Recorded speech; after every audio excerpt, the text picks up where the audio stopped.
Minha gente, em todo esse estudo que a gente está fazendo aqui desse capítulo 2, dessas observações preliminares, a gente está vendo várias advertências de que a gente precisa levar a sério o estudo para conhecer melhor os espíritos, porque quando não fazemos isso, corremos o risco de ser enganados. Então, esse é o tema do estudo de hoje do livro O que é o Espiritismo, de Allan Kardec. Eu vou lendo para vocês e comentando aquilo que eu compreendo. Peço que você participe do estudo deixando seus comentários. Bora lá, item 6. O mesmo raciocínio se aplica aos que julgarem o Espiritismo pelo que dizem certas obras excêntricas, que dele apenas dão uma ideia incompleta e ridícula.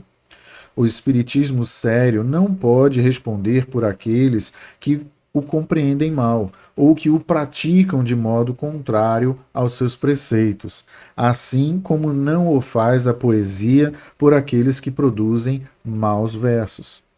É deplorável, dizem, que existam tais obras prejudicando a verdadeira ciência. Sem dúvida, seria preferível que só as houvesse boas. O maior mal, porém, consiste em não se darem ao trabalho de estudá-las todas. Todas as artes, todas as ciências, além disso, estão no mesmo caso. Não vemos sobre as mesmas sérias coisas aparecerem tratados absurdos e cheios de erros? Porque seria privilegiado nesse sentido o Espiritismo, sobretudo em seu começo. Se os que o criticam não tomassem as aparências por base do seu juízo, saberiam o que ele admite e o que rejeita, e não lhe lançariam em conta o que ele repele em nome da razão e da experiência. É.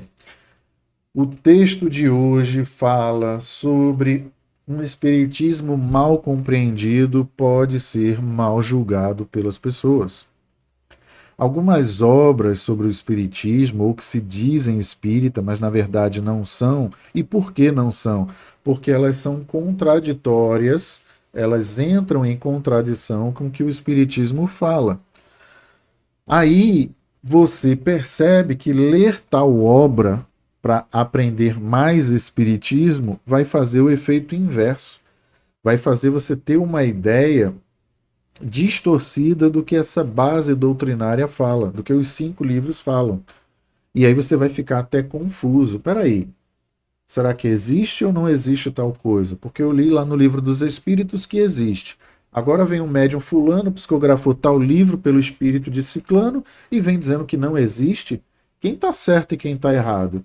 Os espíritos superiores da codificação ou o espírito de ciclano pelo médium fulano, agora aqui nos anos de 2025, psicografando um livro?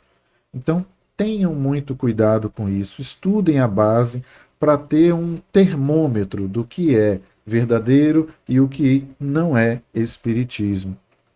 Assim como na poesia, a gente não pode julgar pelos maus versos, né? Conforme está no texto, algumas pessoas que produzem maus versos, o espiritismo também não pode ser julgado por essas pessoas que querem ter a boa vontade de psicografar um livro, quer seja para vender e ficar conhecido, ou vender e ganhar dinheiro, ou ser um médium acreditado pelas pessoas, sabe?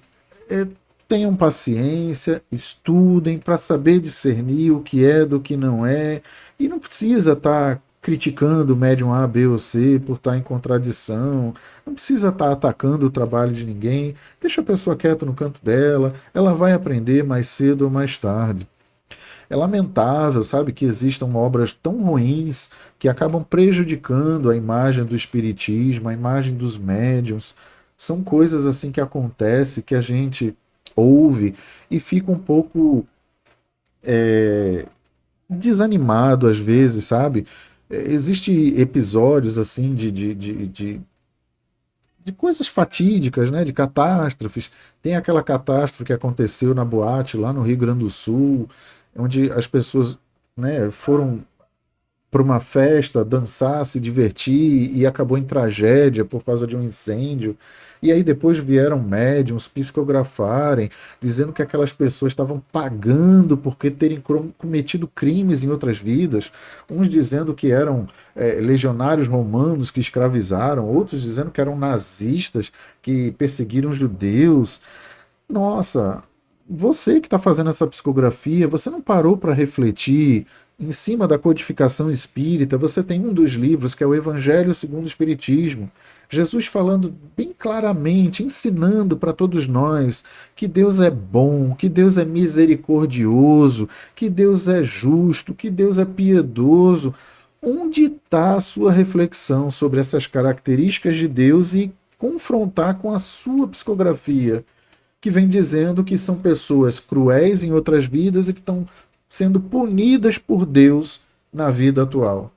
Faz algum sentido isso para você que estuda o Evangelho? Você pega Jesus dizendo que o amor cobre uma multidão de pecados. Para mim isso é óbvio. O amor cobre uma multidão de pecados, uma multidão de erros. Então eu posso ter sido a pior pessoa da face da Terra. Eu posso ter sido o Hitler, que nessa vida eu não vou ser punido por Deus. Eu vou ser, vamos dizer assim, chamado a um trabalho da caridade, nascer, por exemplo, numa comunidade carente e ser demovido de instintos ruins de outra vida e ser inserido num contexto a desenvolver sentimentos mais nobres, mais virtudes de compaixão para com o outro, me solidarizar com a dor do outro, procurar ajudar o outro. Eu percebo claramente uma desassociação de algumas psicografias com a codificação, com o Evangelho de Jesus. O Evangelho de Jesus, o livro O Evangelho segundo o Espiritismo, ele é aquela balança entre o bem e o mal. É a justiça divina ali. É uma moral, é um código de ética. Se você lê, estuda, reflete e pratica esses conhecimentos no dia a dia, quando você psicografar algo assim, você de cara vai bater e vai ver: nossa, eu estou sendo enganado por algum espírito perverso que quer o mal de outras pessoas que vão ler isso aqui e vão se magoar. Nossa, eu vou ler uma psicografia dessa. Meu filho era um nazista, meu filho era um escravocrata, meu filho era um guerreiro cruel e matou pessoas. Isso não vai me consolar, ao contrário, isso vai me magoar, isso vai me aterrorizar, isso vai me botar mais depressivo ainda. Parem, reflitam um pouco mais, tenham consciência sobre o que vocês estão fazendo com a mediunidade de vocês. Antes de divulgar uma psicografia, uma mensagem, reflitam para não estarem sendo enganados e sendo instrumento do mal. E se você é alguém que está enganando, tenha um pouco de respeito. Se não é pelo espiritismo, se não é pela mediunidade, que seja por você, que mais cedo ou mais tarde vai ser desmascarado pelos seus pares, por outros médiuns, que mais cedo ou mais tarde vai ser desmascarado pelas pessoas que agora acreditam em você e que daqui a pouco vão perceber a mentira que você é. Tenha muito cuidado com isso. Gostei demais desse estudo de hoje. Se você gostou, deixa o seu like, compartilha com seus amigos, inscreva-se no canal para continuar estudando conosco. Um grande abraço, fiquem na paz.